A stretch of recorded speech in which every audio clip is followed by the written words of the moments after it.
Hello. Welcome to these candidate forums presented by the League of Women Voters of Tacoma-Pierce County through TV Tacoma. I am Liz Kernitz-Thurlow of the League of Women Voters, and we are happy to once again be working with TV Tacoma. The League of Women Voters of Tacoma-Pierce County wishes to acknowledge that we live on the ancestral lands of the Coast Salish peoples, surrounded by their traditional waters in the shadow of Mount Tahoma. We actively seek inclusive and respectful partnerships that honor Indigenous cultures, histories, identities, and current realities. The primary election is Tuesday, August 5th. All ballots in their signed envelopes must be in drop boxes or postmarked by 8 p.m. on August 5th. Our vote is our voice. Please use yours. In this year's primary election, we are asked to choose candidates for Tacoma Mayor, 3 Tacoma City Council seats, at-large position 6, and Council Districts 4 and 5, 1 Tacoma School Board position, a Pierce County Council member, District 5, Port Commission seats 1 and 4, and a new Pierce County Charter Review Commission. This is a big election. Don't forget to vote. If you are not yet a registered voter, you can register at the Pierce County Auditor's Office or at public libraries.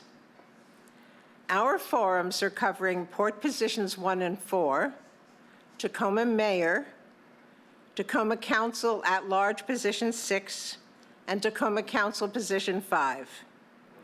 We are not doing a forum for Tacoma School Board or Council Position 4 due to the unavailability of the candidates.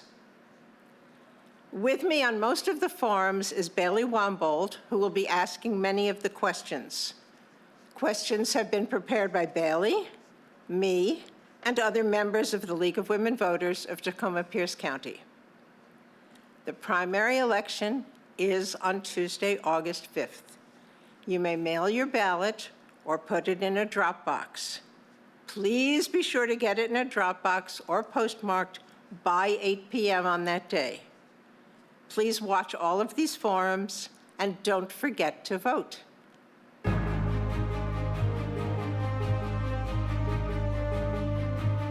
On behalf of the League of Women Voters of Tacoma-Pierce County and TV Tacoma, welcome to this forum for Tacoma City Council at-large Position 6.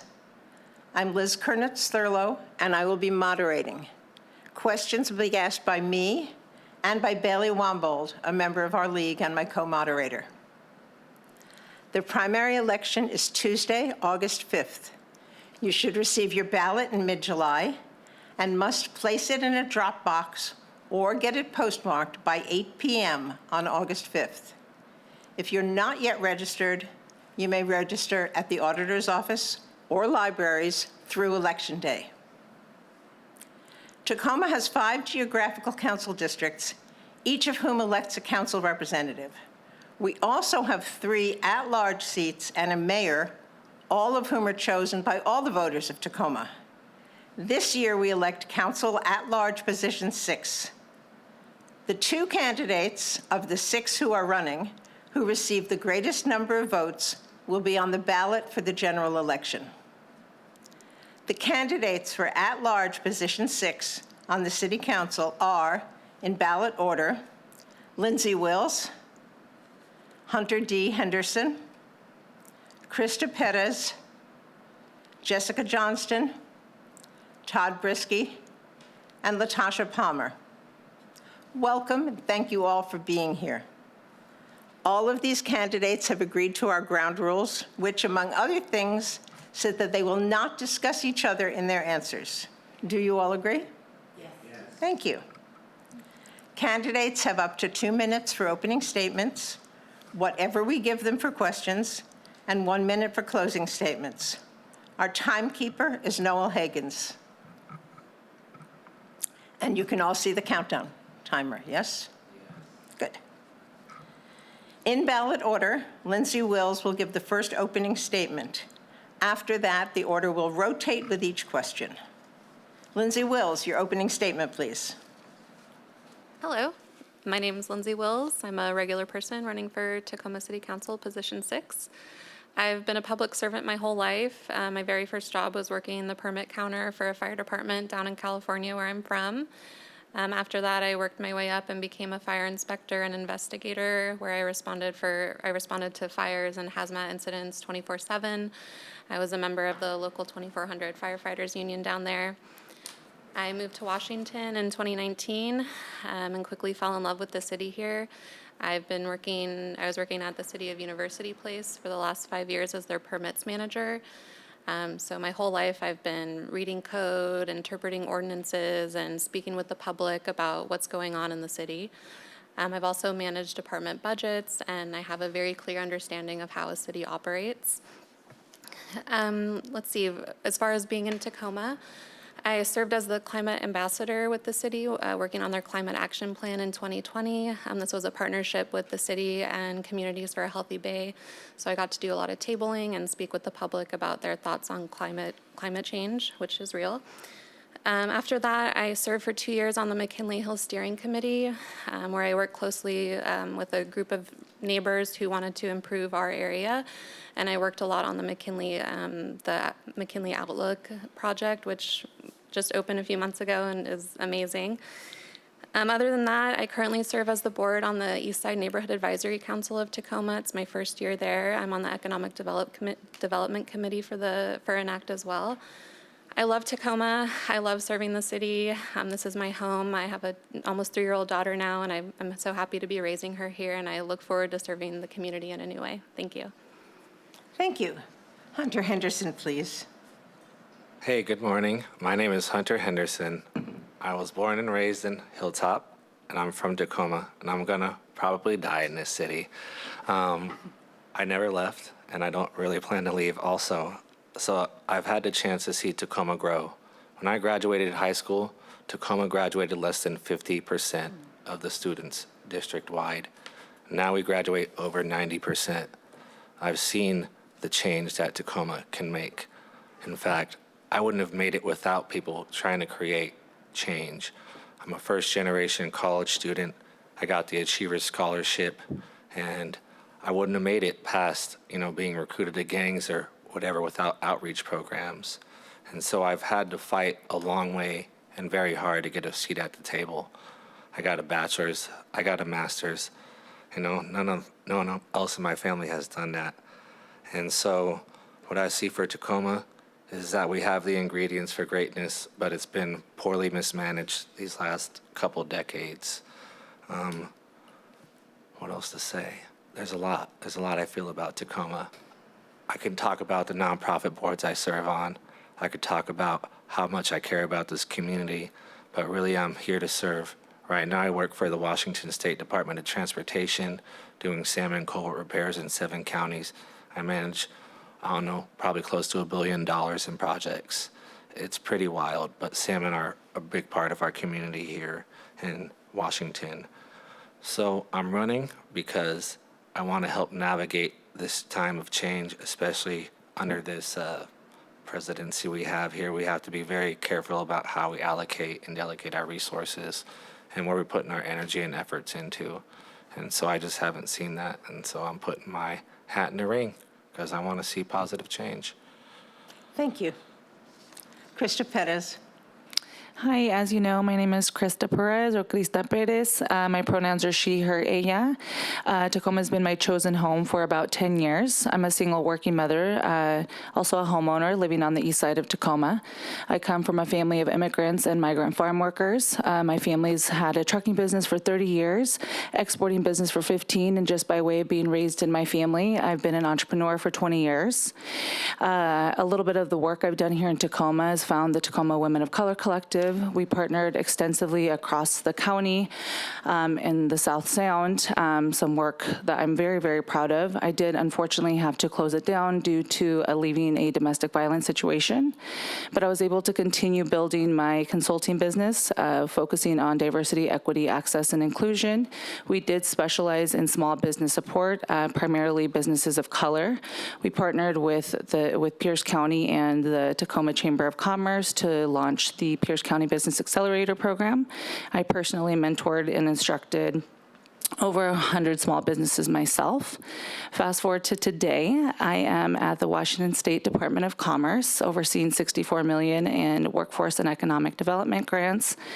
And I want to touch really quick on some of my priorities that are really just echoes from the community, and emphasize my perspective and approach, which is that all of the issues that Tacoma is facing are interconnected, and we need an interconnected and sort of holistic approach.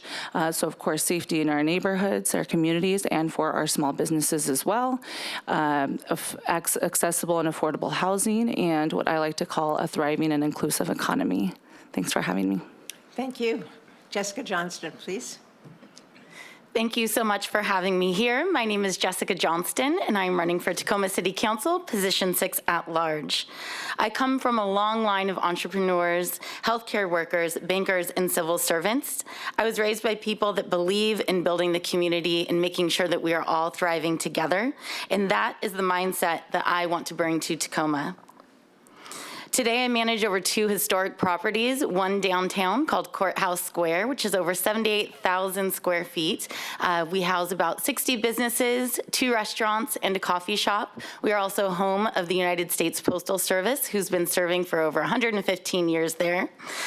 Within the work that I do at Courthouse Square, as well as the other building I manage called KSP on the Hilltop, I deal with a lot of contracts, maintenance issues. I deal a lot with the city for permitting and things of that nature. I also deal with a lot of budgeting, as well as just making sure that everyone is getting along well and thriving in a community together.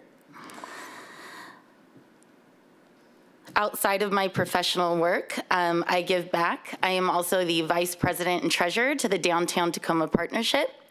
I am an ambassador to the Chamber of Commerce, and I am also the chair of the City Events and Recognitions Committee, which produces the Martin Luther King celebration, as well as the City of Destiny Awards.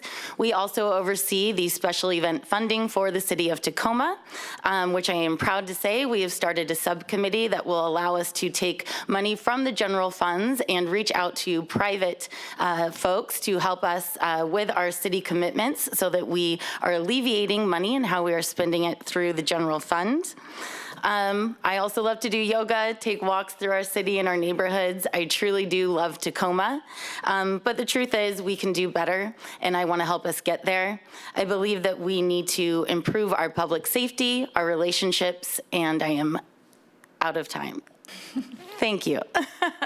Thank you. I was going to let you finish your sentence. I appreciate that. Thank you so Todd Brisky, please. Hello, my name is Todd Brisky. I was born here in the city of Tacoma. I was raised in Midland, about a mile outside the city limits. After I graduated from University of Washington, Tacoma, I moved downtown, lived there for about 14 years. Eventually, I was able to buy a house in the Lincoln District. Buying a house in 2019 was tough, but buying a house in the city of Tacoma today is even more difficult. Affordable housing is the biggest issue that I see facing the city of Tacoma. Unfortunately, the city of Tacoma uses multifamily tax exemptions to try to encourage more building of apartments here in the city. The problem is that an affordable unit is considered now $1,481 a month for a studio apartment, which I don't consider to be affordable. I don't think many people would consider that to be affordable. Instead, I would like to focus on building houses, townhomes, and condominiums at 2 times area median income, just like it was back in the 70s when the boomers were all able to buy their houses. This way, people could be insulated from rent increases as they keep spiking. over and over again, and they would be able to build up enough equity to secure their financial futures and protect themselves from the worsening economy that we're all going to get into here pretty soon. We're all getting poorer every day, and I want to mitigate that as much as I can. Thank you. Thank you. Latasha Palmer. Hi, I'm Latasha Palmer, running for Tacoma City Council, Position 6. So I wanted to start with a little bit of a story. Imagine a young couple with 3 babies. The woman worked retail since she was 15, but childcare costs made it so that they had to start depending solely on the man's low-wage jobs. The man, a homeless child of immigrants, joined the Army at 18 and served 2 tours in the Middle East. When he came back, he suffered from PTSD and no support. He eventually lost his life, not to war, but to a combination of broken systems throughout his life: education, housing, and mental health. His name was Aaron, and I was that young woman. So since that experience, I have made this promise to fight. I put myself through college at Columbia University, and then I returned home to Tacoma, where the housing crisis is very much real and homelessness is on the rise. And we need permanent change. Community-owned housing, keeping money local, and reclaiming housing for all. Tacoma needs a government and policing system that listens, achieved through neighborhood hubs that empower civic engagement, foster safety, and meet needs without relying on these crumbling federal systems. On Tacoma's Charter Review Committee, I championed people-powered solutions, policing and community coordination, climate action, and stronger neighborhoods. No more putting profit before people and planet. Tacoma deserves a just transition to planet-protecting jobs and industries that respect workers. I'm here to shift the culture, listen, act, and build with the people. These times call for more than business as usual. I'm running as your dependable voice, ready to create lasting stability and security by reclaiming housing, restoring people power to our neighborhoods, and promoting jobs that protect our planet and people. Thank you. Thank you. Thank you all. Now we move to questions. Hunter Henderson will answer the first question first as we rotate. What is the most pressing issue for Tacoma, or the top 2 if you prefer, and how do you plan to address it? 90 seconds. Well, like what everyone's going to say, it's the housing and it's the economy. What I want for Tacoma is to create a circular and resilient economy and stimulate jobs that won't be replaced by AI. My job could be replaced by AI. I'm a planner. I read plans. A computer can do that.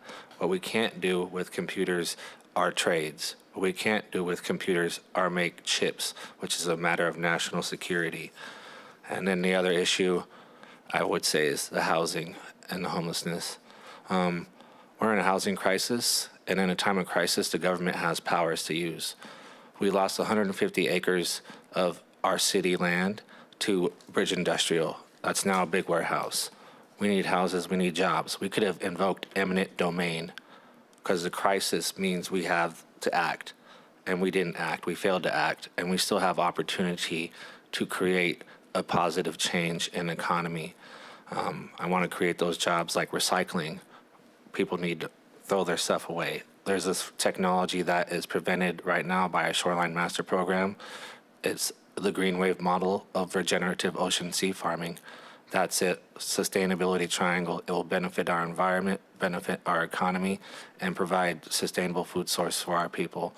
We need to look at inventive options and not just do business as usual, because that's why we are where we are today, which is not doing too good.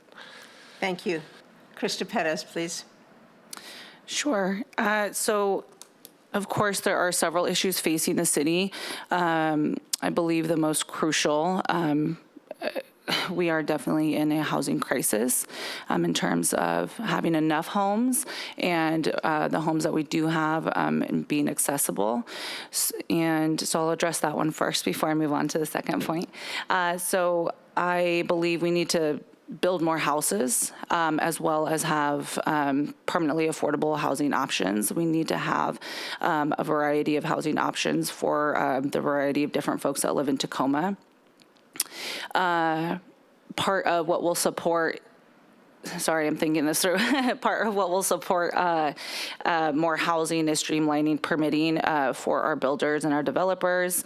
I believe we need to continue to support partnerships that support permanent housing options. And then secondly, of course, what I called before an inclusive and thriving economy, where median income earning folks, working families here in Tacoma, we need to retain business, we need to recruit business, and we also need to expand job opportunities and create more jobs and support folks that are working as our working families do. So I'll leave it there. Thank you. Jessica Johnston. Thank you so much. As I've been going around and getting to meet folks in the community, I would say that a lot of our concerns are very common. We just approach them from different perspectives and with different verbiage. But one thing is our public safety. I think from our residences to our business folks, everyone needs to feel safe here, to be able to walk around the neighborhoods, to be able to share and enjoy with each other.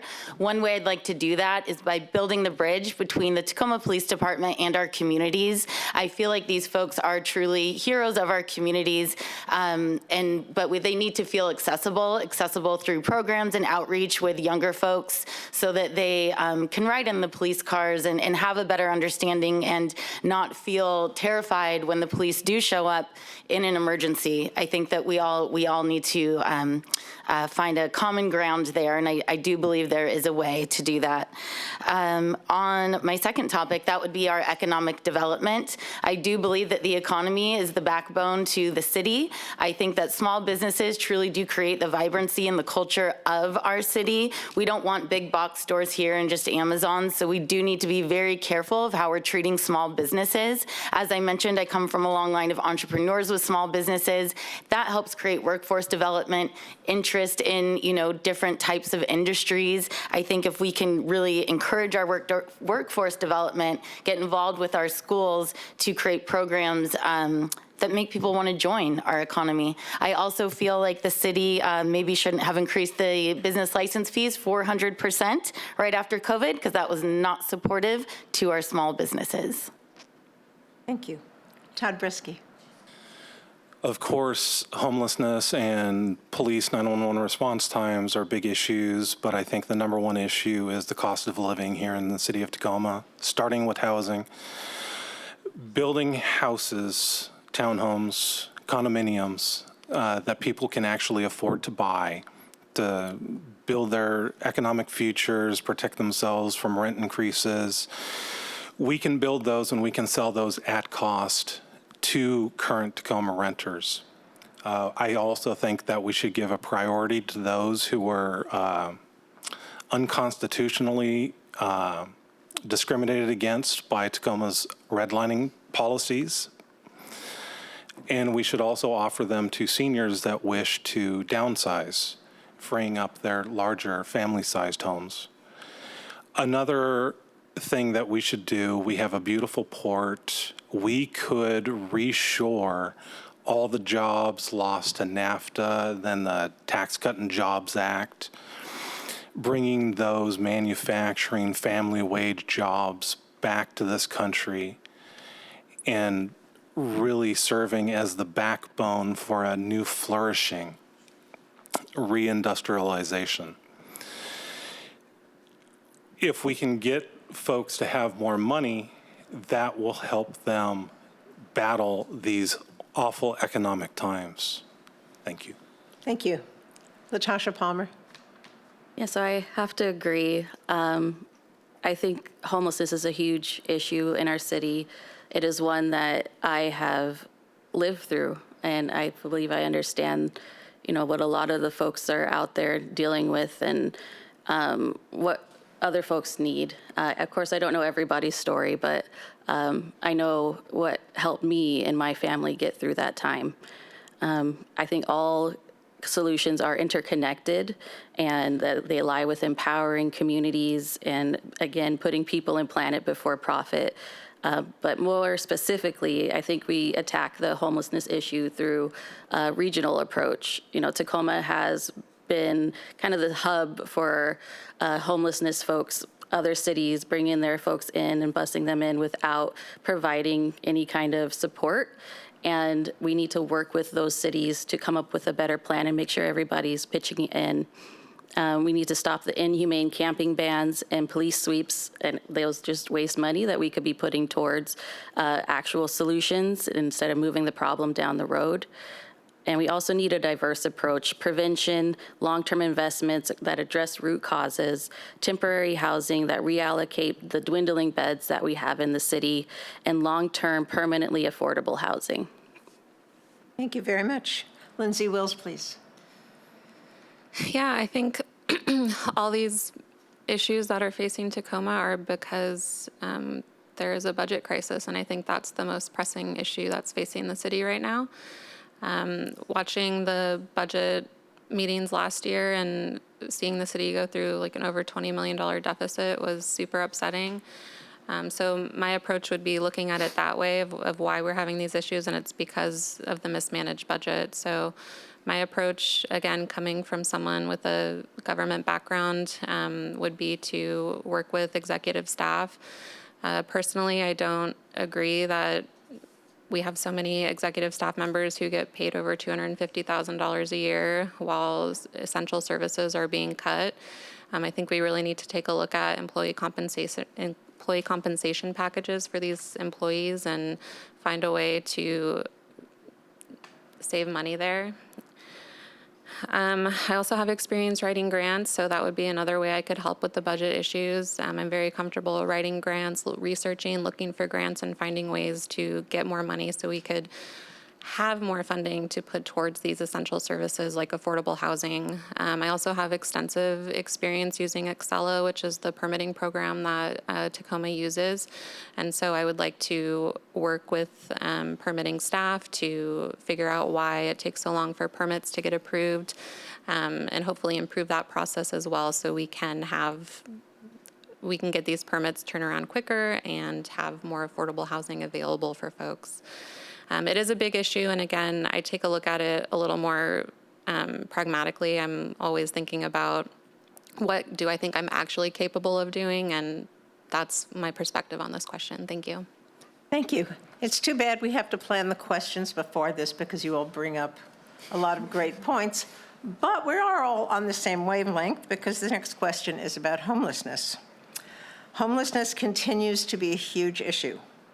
How will you help Tacoma build more housing, find housing solutions for homeless people, get all people, students, elderly, mentally ill, the just plain out of luck, and immigrants, the help, services, and protection they need?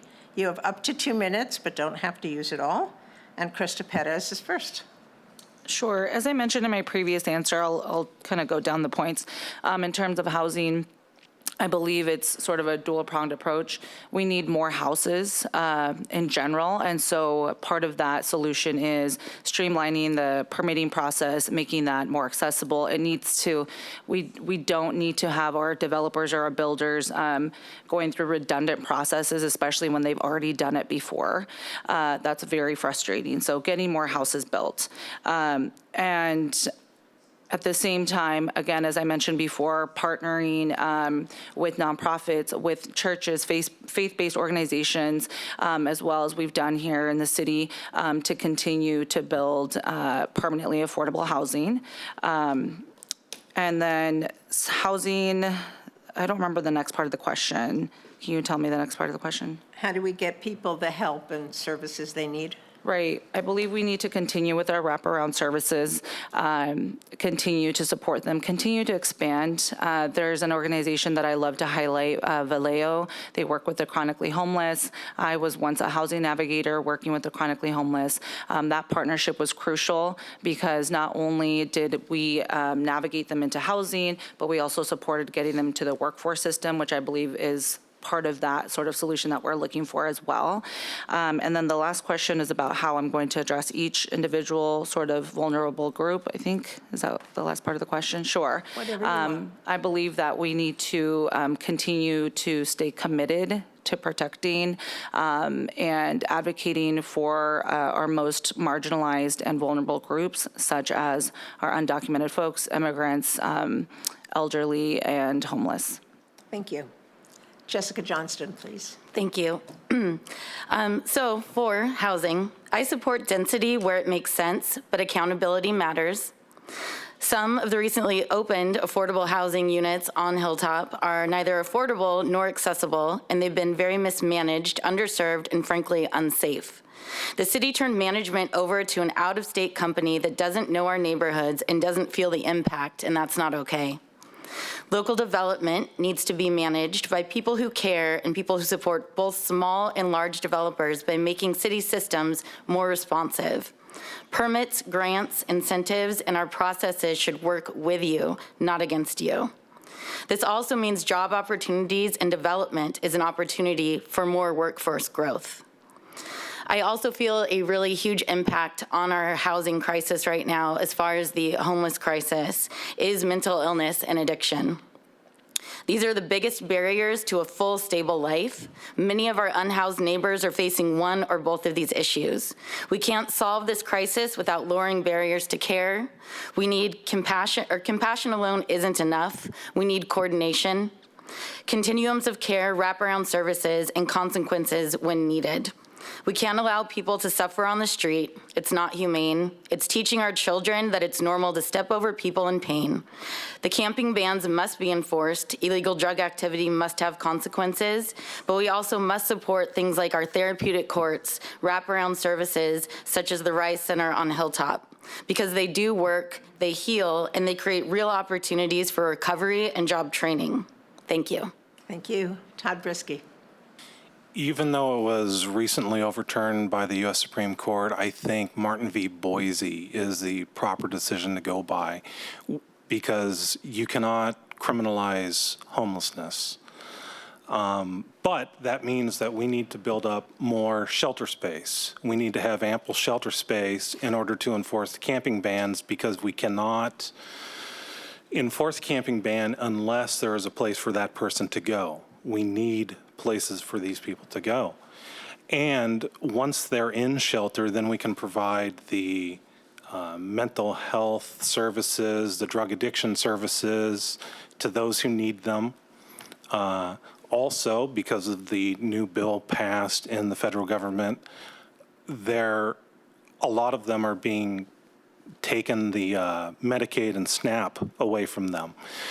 And so we need to be able to provide them with community service opportunities so that they can get the work requirements, so that we can get the federal money that they are due, because nobody should be left without health care or food.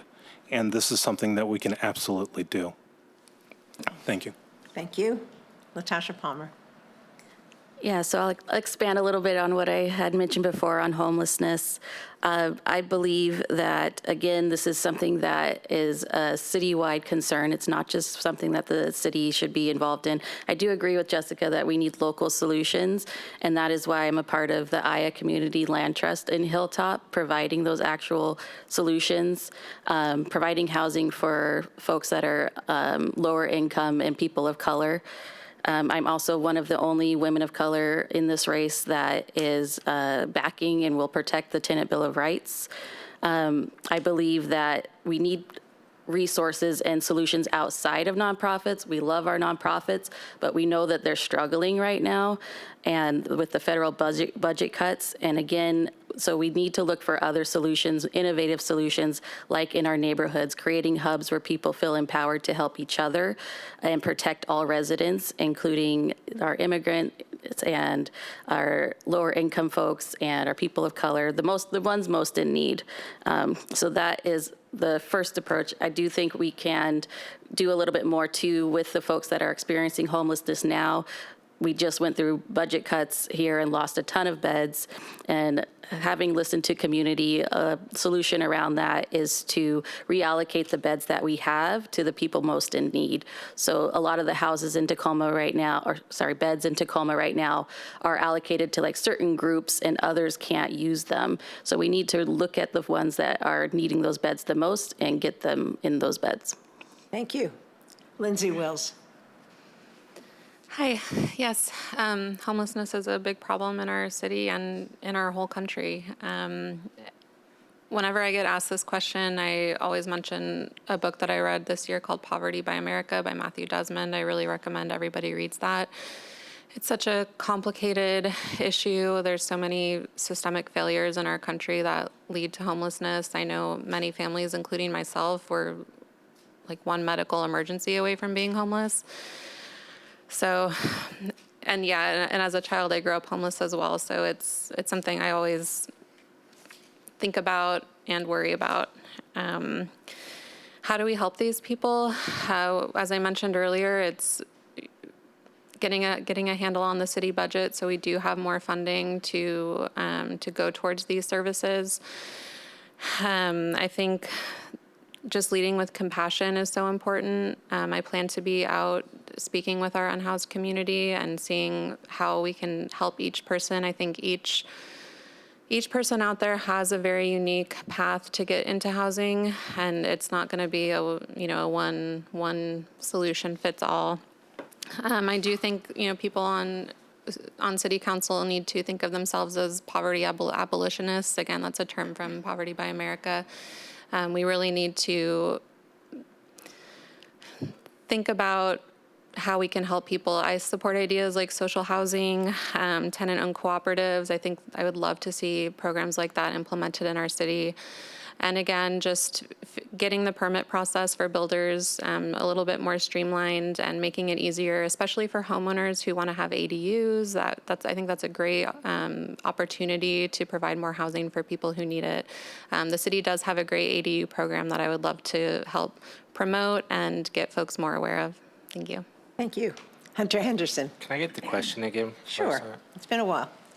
Yeah. Homelessness continues to be a huge issue. How will you help Tacoma build more housing, find housing solutions for homeless people, and get all people, students, elderly, mentally ill, immigrants that just out of luck, the help, services, and protection they need? Maximum 2 minutes. All right. As I said earlier, in times of crisis, the government has powers.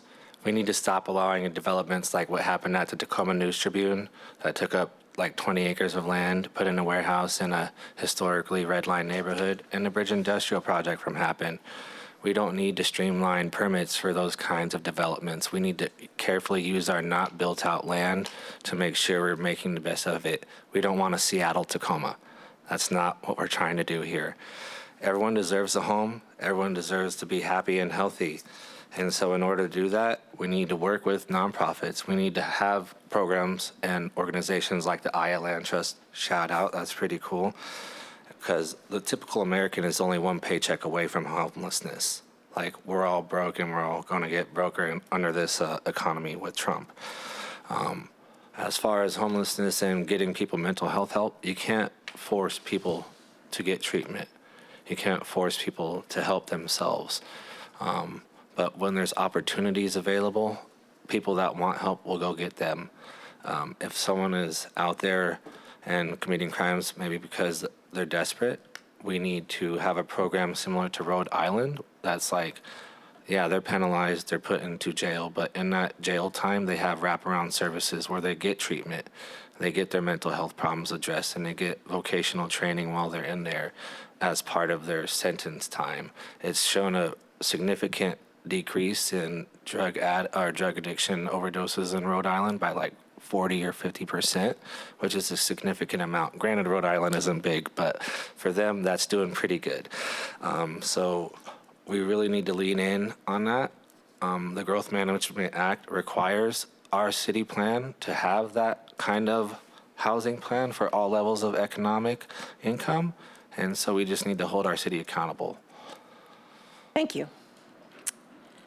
Okay, Jessica Johnston will answer the next question first.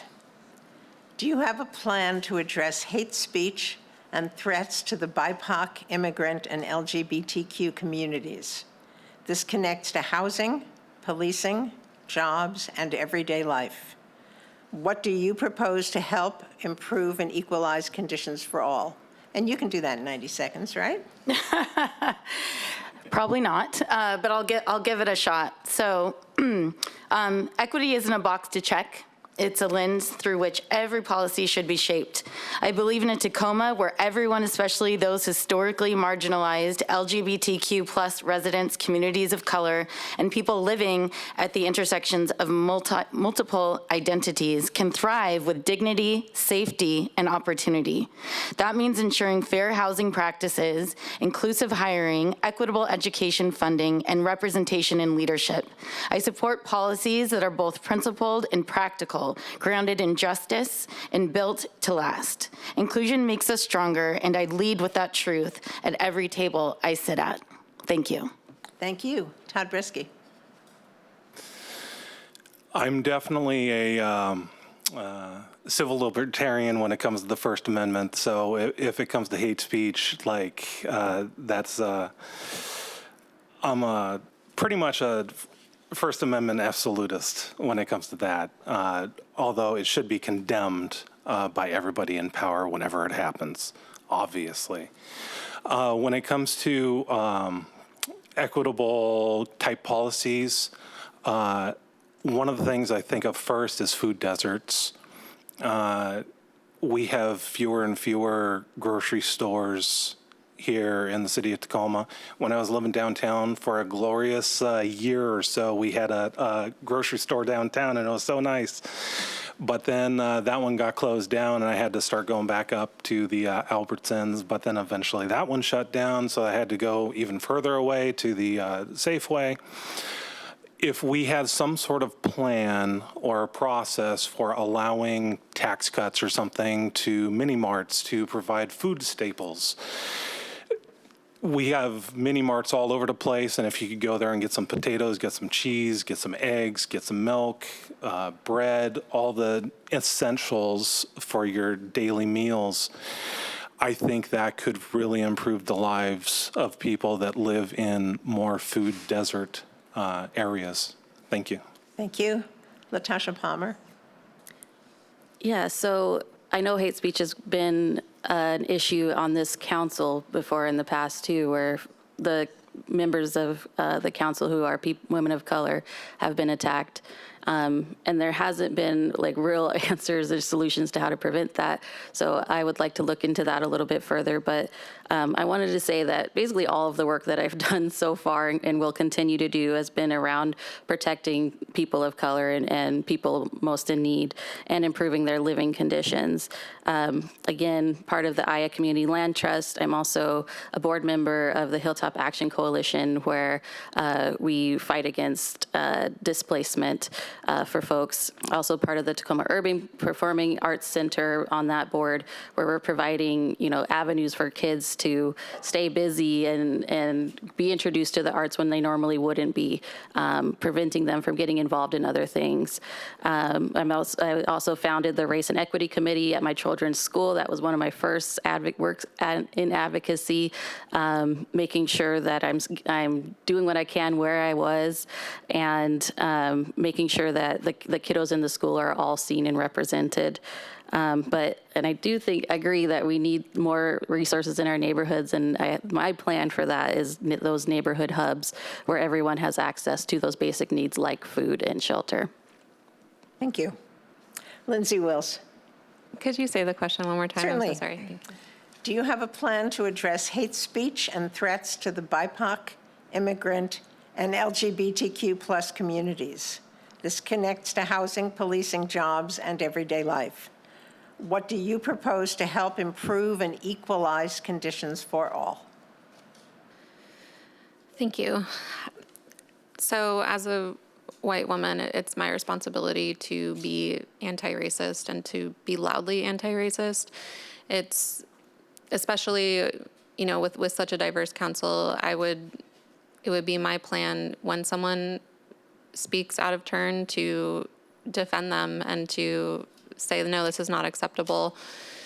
And I also think, sorry guys, that this is, I struggle with these kinds of forums, but yeah, I think I hate hate speech. I don't understand how people can feel comfortable talking to people a certain type of way. It's baffling to me, honestly. And so I think just continuing to learn, listen to underserved communities and figure out how we can make sure everyone feels supported. I do encourage folks to attend their neighborhood council meetings so we can know, especially on the east side where we are concerned about ICE coming through, just to keep us informed so we're able to act on these issues. For policing, I definitely want to learn more about our police department and figure out a way for people to feel safe when they call the police. I know that's a big issue as well. And I'm out of time. Thank you. Thank you. Hunter Henderson. I apologize. I have ADHD. You're going to have to repeat the question one more time. That's okay. Do you have a plan to address hate speech and threats to the BIPOC, immigrant, and LGBTQ+ communities? And this connects to housing, policing, jobs, and everyday life. All right. Well, I'm just going to say you can't, get hate out of people's heart without compassion and exposure. Like, I don't know why they end up like that, but they do, and it's not cool. How to hold them accountable? Really, it's just if you see it in the moment and it's happening, let them know it's not okay. Let them know that language is not appropriate to be using, and use I statements. I feel hurt when you say those kinds of things. We really can't arrest people for using hate speech. They're going to use that First Amendment right or whatever. But we can encourage educational programs to give awareness to people about the impact of those words that they use. And as far as, what was the other part about hubs and food or something like that? I forget. It's okay. But as far as connecting people, yeah, we just need to bring people together in neighborhood councils. We need to encourage people to be more active, grow their own food, because it's harder to get food from food banks nowadays. The lines are so long. And I said, really promote education when it comes to hate, because that's the only way that you can really change that is through exposure. Hate's not something I can reach in your heart and take out. I wish I could, because I would take out a lot of hate from a lot of people. But it's not that easy. But if I hang out with them, then maybe they might change their mind. Thank you. Krista Perez. Hi, yes. So I've been an equity practitioner and anti-racism practitioner for over 6 years. This will be my continued work, right, to continue to accelerate equity in every space that I am in. Some of the work that I believe that we need to continue to do is, of course, clear condemnation that it is unacceptable and what we stand for. I believe that we need to continue to educate and empower. That's part of the work that I've always done. We need to hold space for those critical conversations.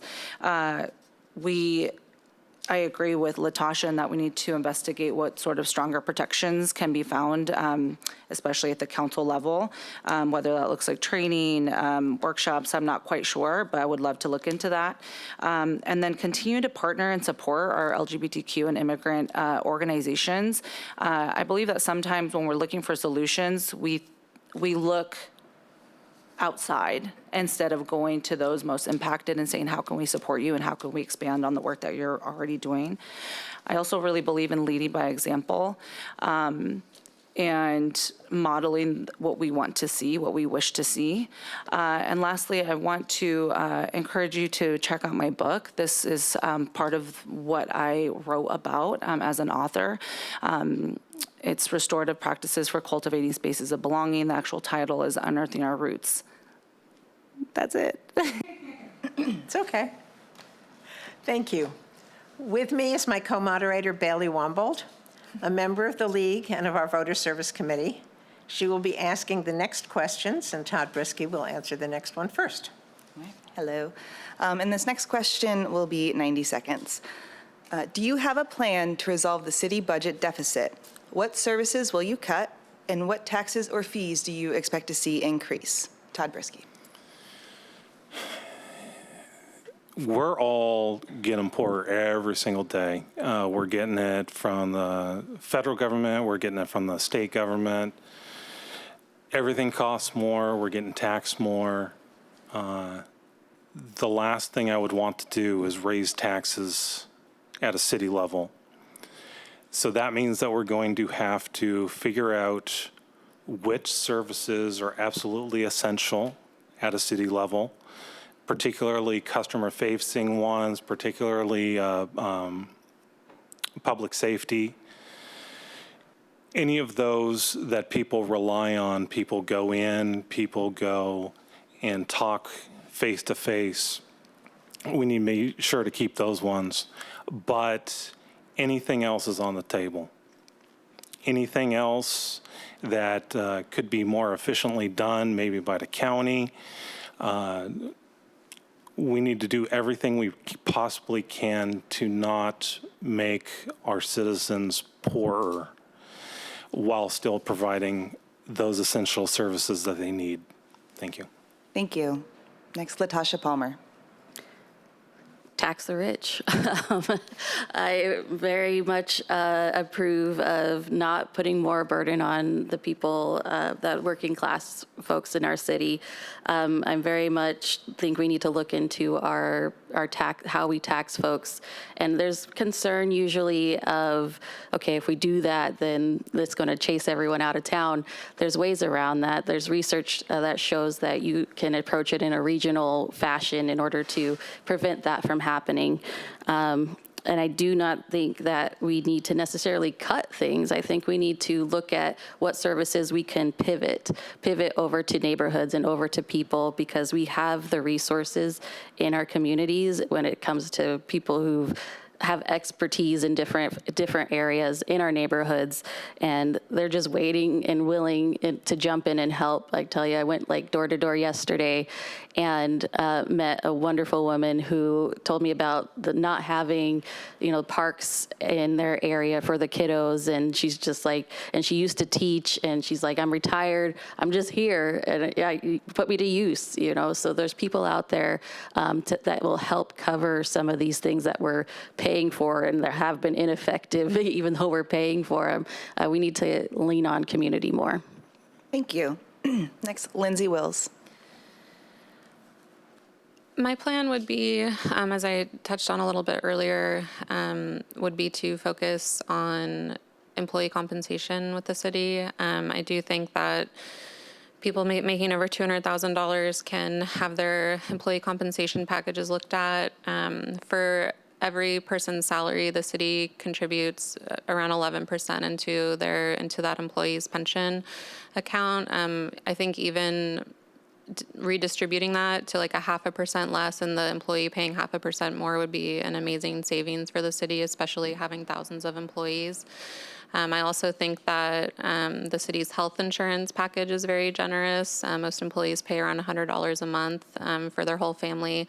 I do think we can increase that a little bit for those folks who are making over six figures. What else? Yeah, I don't think people should be traveling right now. I don't think city staff need to be traveling when we're in such a budget deficit. That would be a thing I would cut. I do hope that a streets initiative does go back on the ballot. I was very sad when that didn't pass. Even though it is a tax on us, it is very needed. And so I would work diligently to make sure that the next time it goes on the ballot that people are aware of how much it can help and hopefully get something passed. Thank you. Thank you. Hunter Henderson. Like Lindsay, I believe in, it's hard to say as a public servant, we're doing it for the public, and most of us don't make a lot of money, but I believe in cutting some salaries, especially the city managers, in order to pay for some of this deficit. It's hard to say which essential service to cut because, well, they're essential. We really need them. But we should raise money by taxing.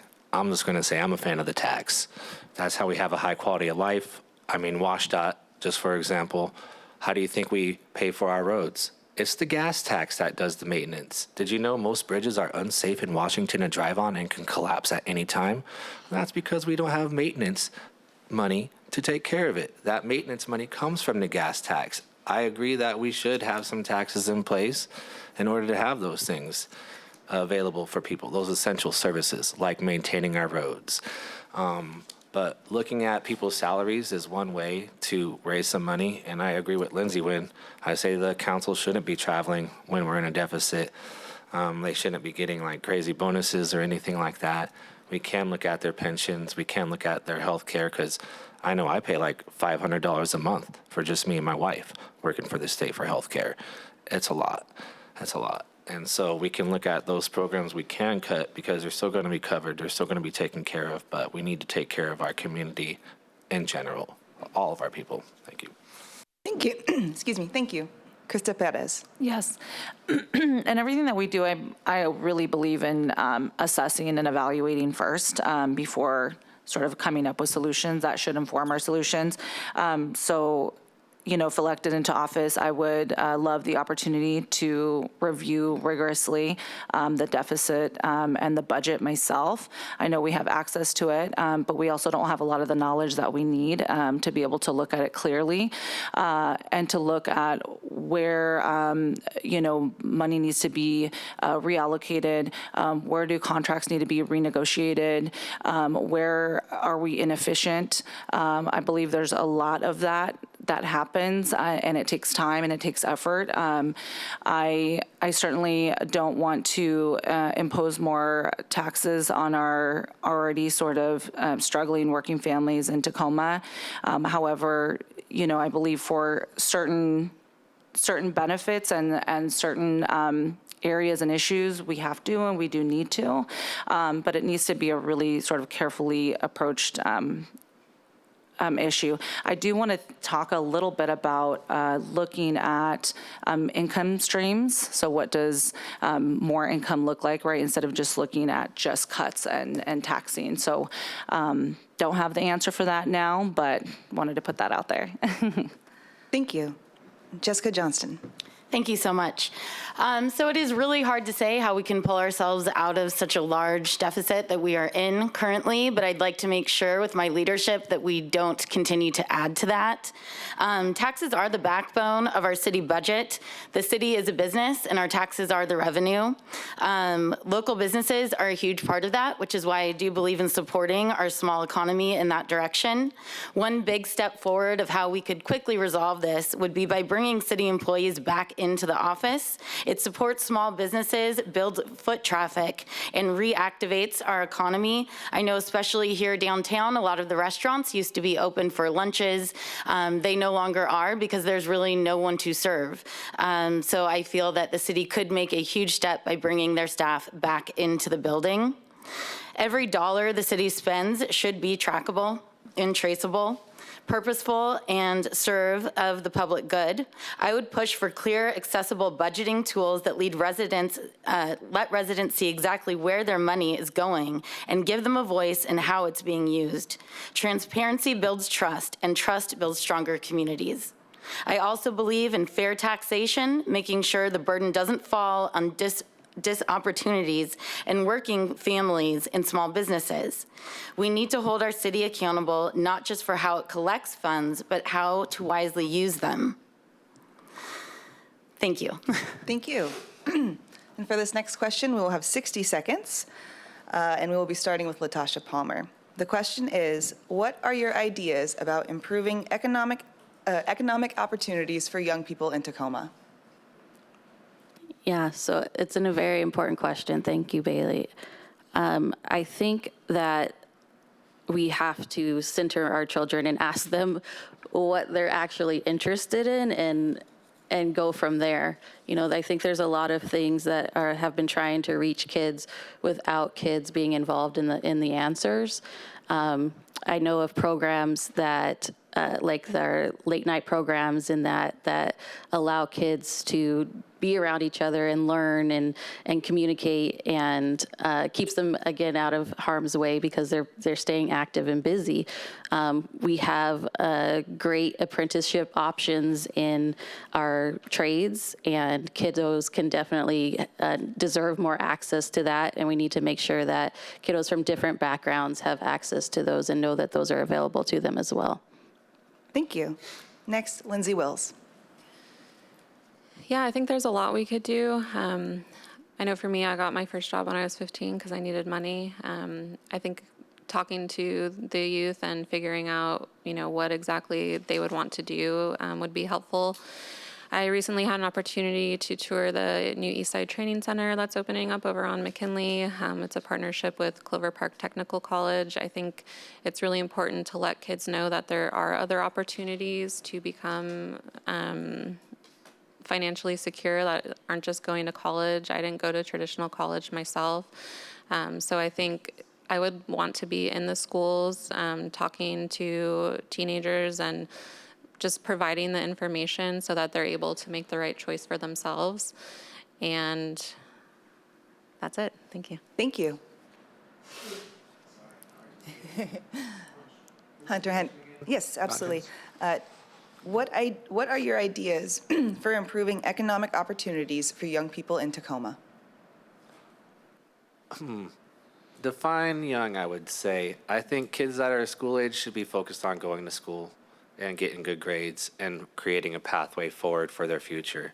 As far as opportunities for young people, like once they graduate school or even in their high school years, we need to work on partnering with unions and getting apprenticeships, making sure that our unions and our tradespeople are in schools so kids can see those as viable careers. We are in a desperate need for tradespeoples all over the nation, actually. And so via partnerships with Bates or Clover Park Technical College, we can get our people ready for those kinds of careers. Because right now, I think not a lot of kids are thinking about that stuff. They just want to go out and have fun and, hopefully not get a C in their class, So we need to really encourage them young and let them know that there are other ways for economic growth other than going to college. Thank you. Krista Perez. Sure. So the workforce development system is really crucial here. The workforce development system already has standing, existing relationships with unions, with colleges, with technical colleges. So I believe that's the most crucial piece, right? So not just creating, but supporting and expanding the already existing pathways to trade schools and apprenticeships and to opportunities. Why is this crucial? Because the workforce development system works with the already existing job market.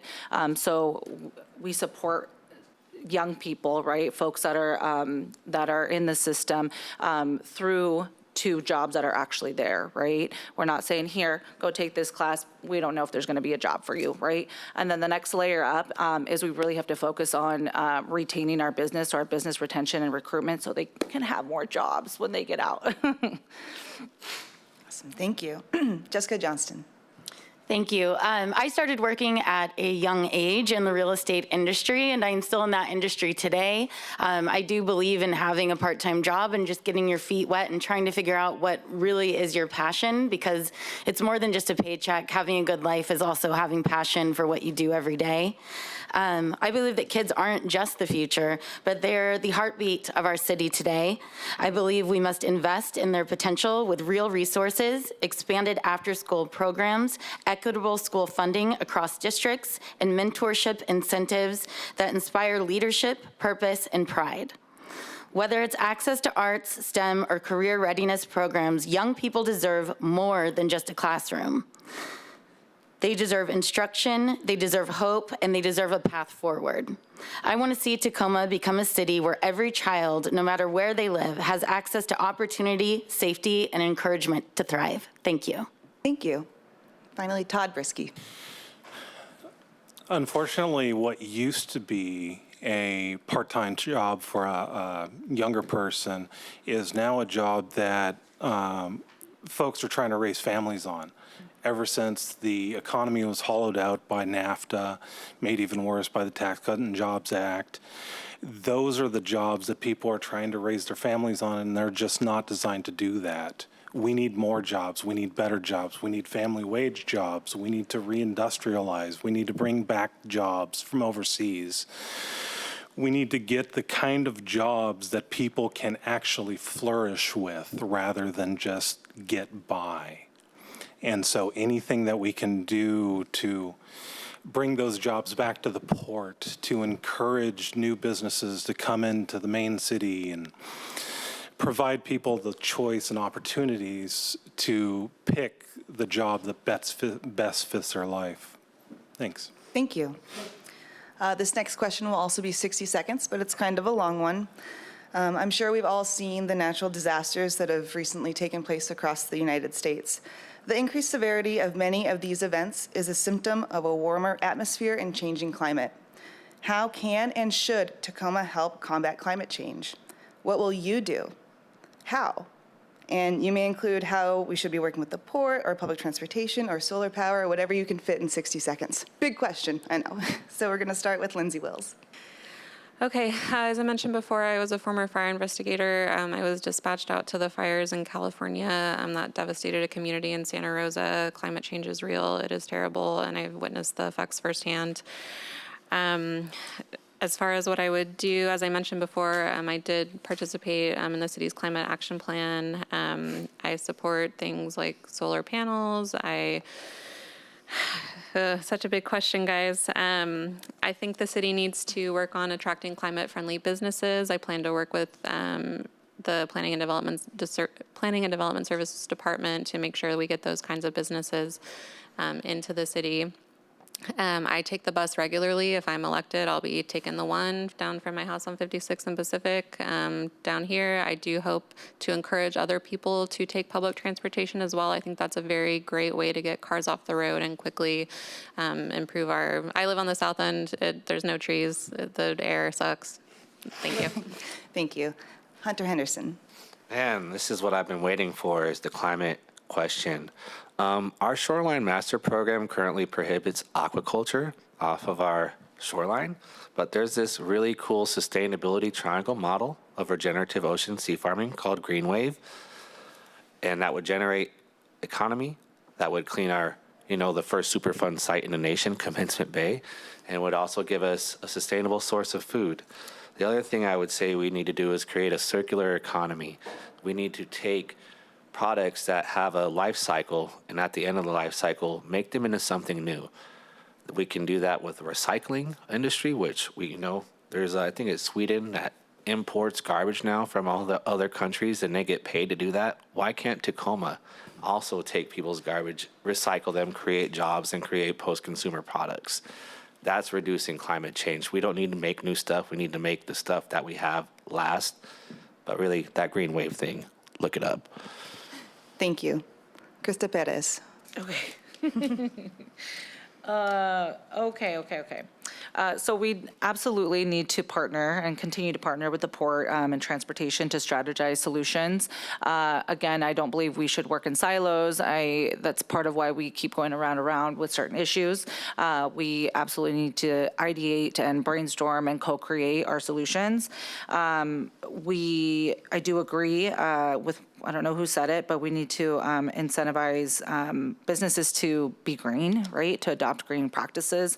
And then I'm also sort of ideating a Green Trades Academy in partnership with our workforce system to incentivize those that are already sort of doing that work to create more jobs and hopefully apprenticeships and trades that will support the green economy moving forward.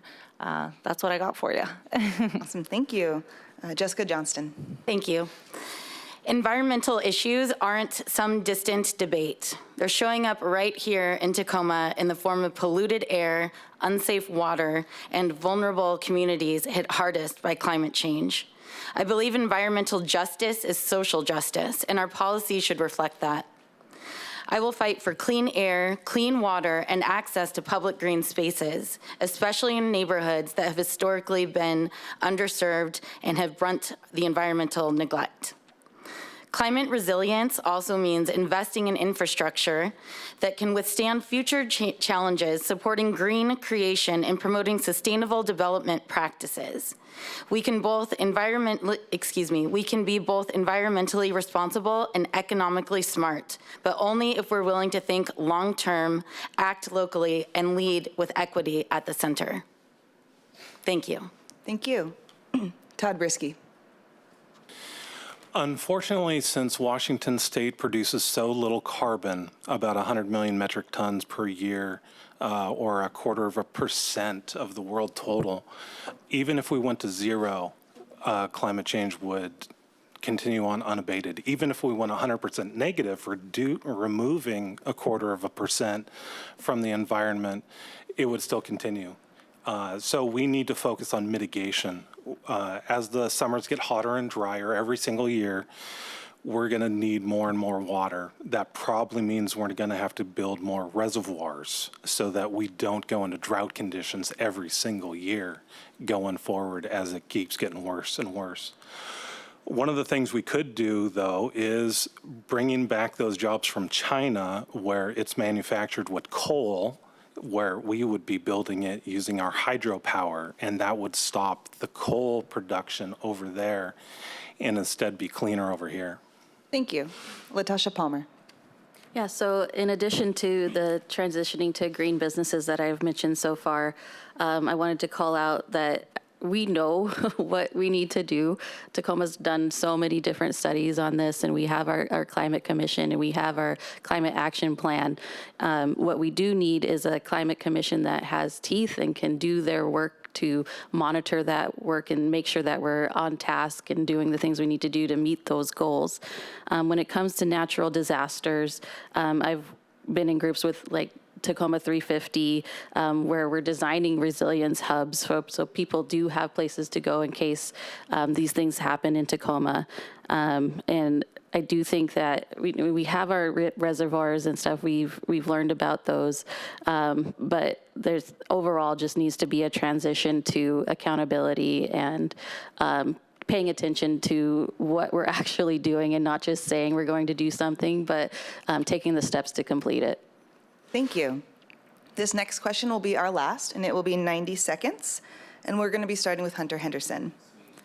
Do you have a plan to ensure do you have a plan to ensure immigrants have the same access to city services and city offices as non-immigrants? I'm not too versed on this. Honestly, no one can know everything. I would rely on the experts in law, but everyone deserves to be here in Tacoma that wants to be here. I don't like ICE. I would fight ICE. If they show up in my neighborhood, they're going to have some problems.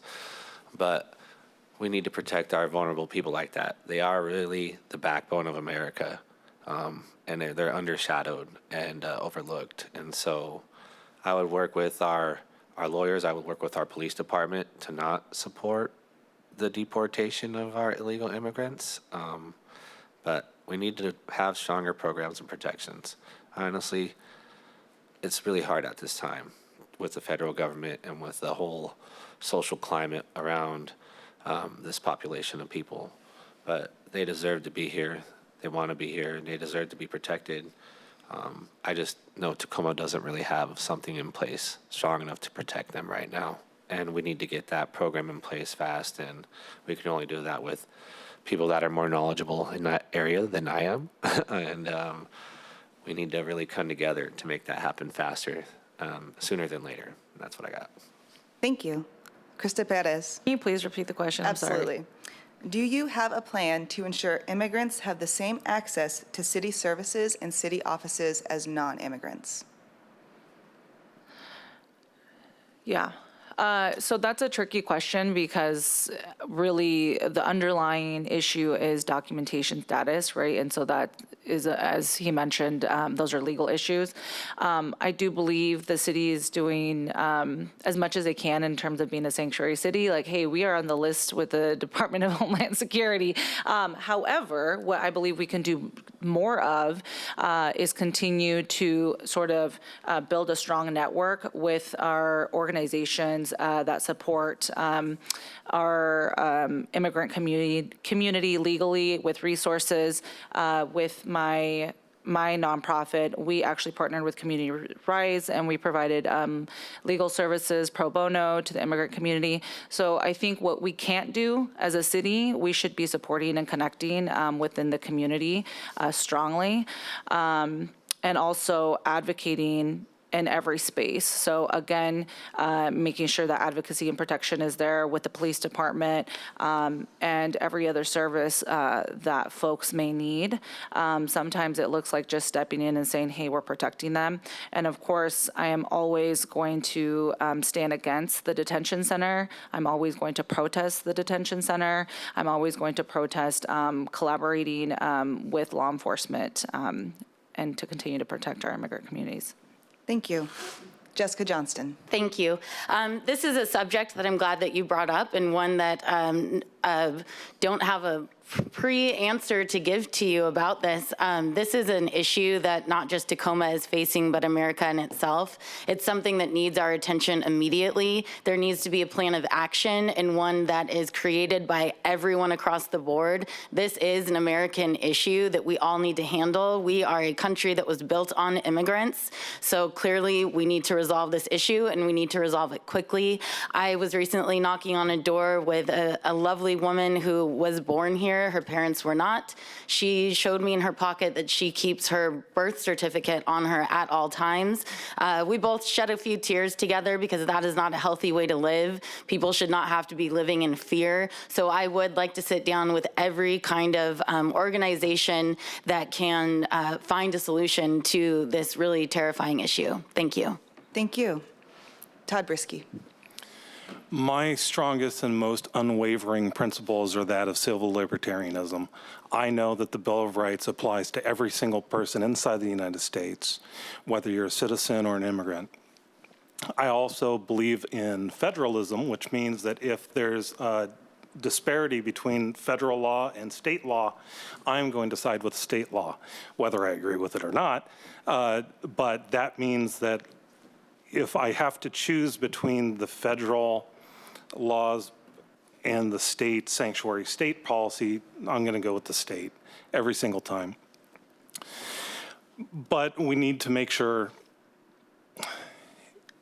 when it comes to the use of the National Guard, nationalizing the National Guard, when you read the statute, there's three provisions that you could say may or may not have been met in Los Angeles, but the counterbalance to that is that the National Guard has to be at the discretion of the governor, has to be deployed by the governor, given all the orders by the governor, which was not followed down there, which is gross and disgusting.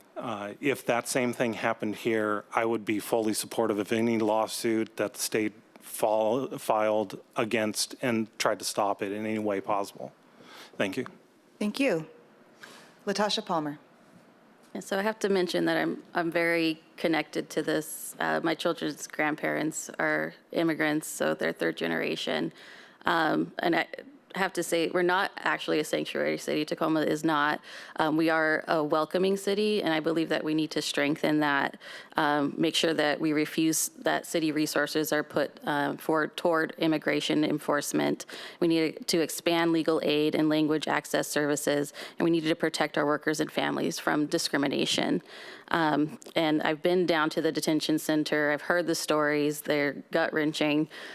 We need to make sure that we're doing what we can to get folks out of there.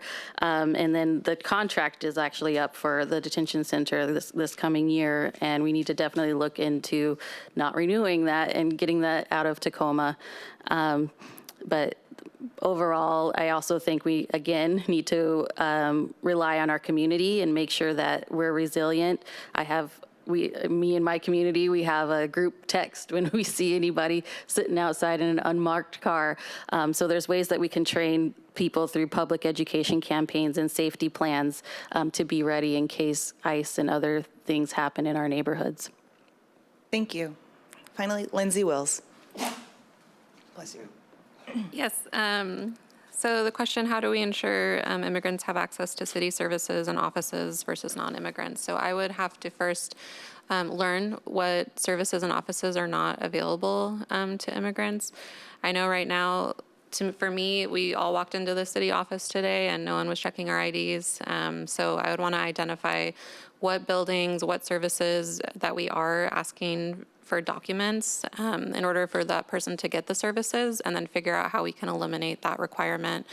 Like all of us up here, I support all people being here. The detention center is gross. And I want every single person who lives in Tacoma to feel safe and to be able to have access to our services, because we're all in this together. We're all one community. Thank you. Thank you. Okay. Thank you, Bailey, and thank you, candidates.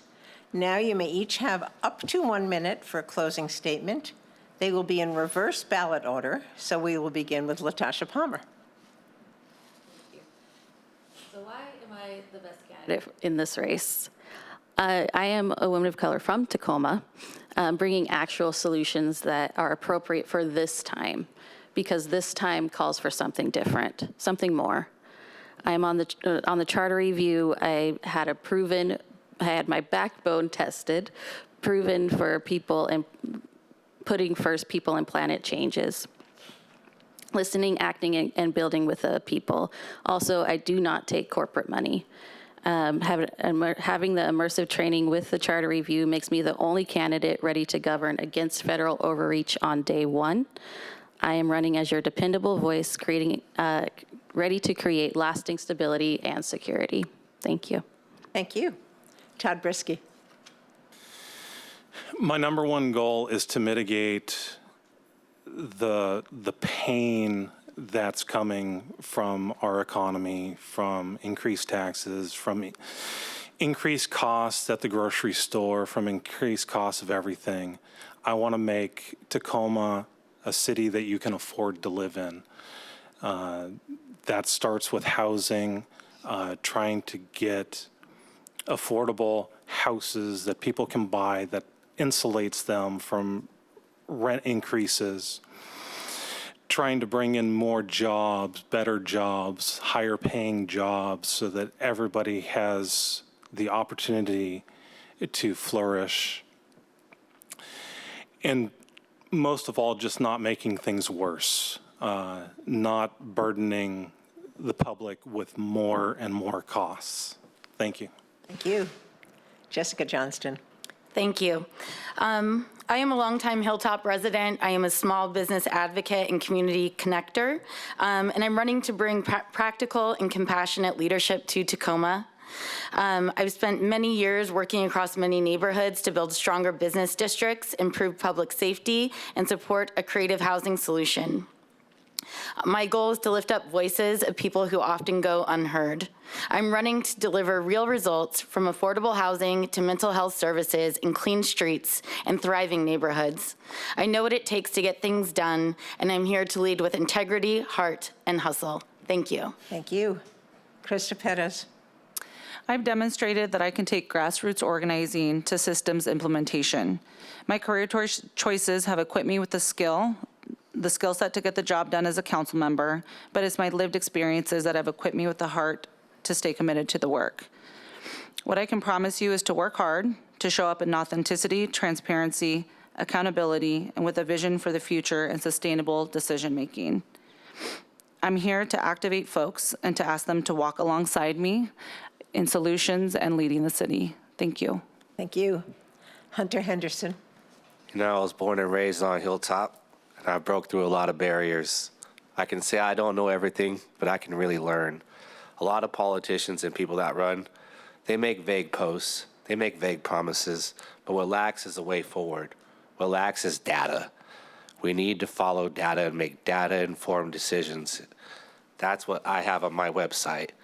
If you notice, my website is also not just in English. You can find any language on my website, because language should not be a barrier to participate in democracy. So I want to win, really, because I care about Tacoma.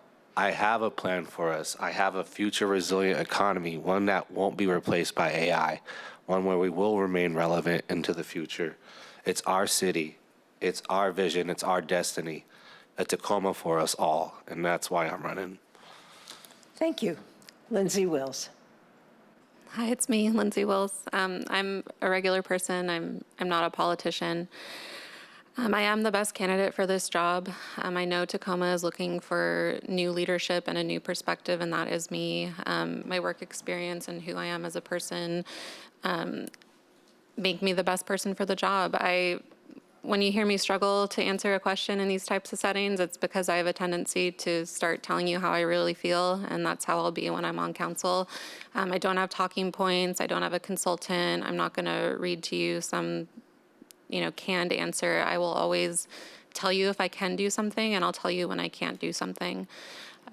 August 5th is going to be a big day for Tacoma. There are so many. This election is huge. Please reach out to me if I can help answer any questions about my campaign. Please vote on August 5th, even if you don't vote for me. Thank you. Thank you all for being with us and answering our questions. This forum and the others for the local offices, which will be on our ballot, may be viewed on TV Tacoma, on YouTube, or on the League of Women Voters website until Election Day.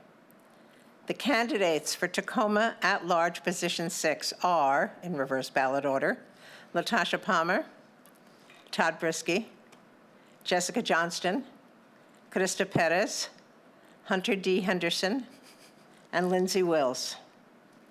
The two who receive the greatest number of votes will advance to the general election in November. Thank you for being here. Thank you for watching. And remember, the primary election is August 5th. Please don't forget to vote.